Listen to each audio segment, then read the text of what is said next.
Hi guys, in this tutorial I will show you how to make a warp and stretchy background easy in After Effects. Let's begin. First of all, we will need to isolate the car from the background. Make sure to grab a roto brush tool and double click on your clip. Rotoscope the car as smooth as possible. Once you're done, click on Freeze button. As the freezing is done, we can close rotoscoping window and go back to our main composition. Now make sure to duplicate rotoscoped layer and let's rename top 1 to car only. Now select bottom 1 and delete roto brush effect on it. On a bottom layer apply CC scale wipe effect. Change direction to 0 degrees and then change stretch to 2.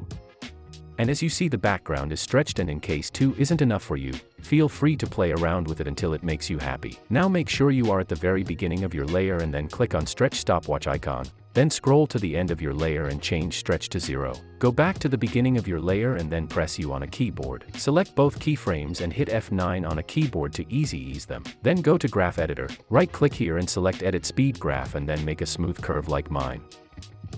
Close Graph Editor now and then duplicate CC Scale Wipe Effect. On a bottom 1, change stretch to -2. That will stretch foreground as well. We can quickly check what it looks like. Looks nice. Let's scroll to the beginning of the layer and then apply Turbulent Displace Effect. Let's bump up the size. I think 186 is enough, and now bump up complexity to 5. Now make sure you are at the beginning of your layer and then click on Amount stopwatch icon. Then scroll forward something like that and then change Amount to 0.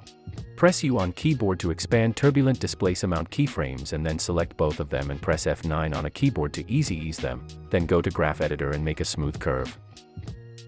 Let's apply one more effect, Directional Blur.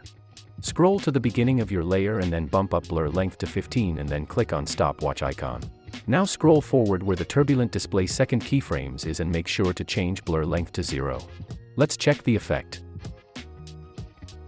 Hope this video was helpful. Thanks for watching and like the video please.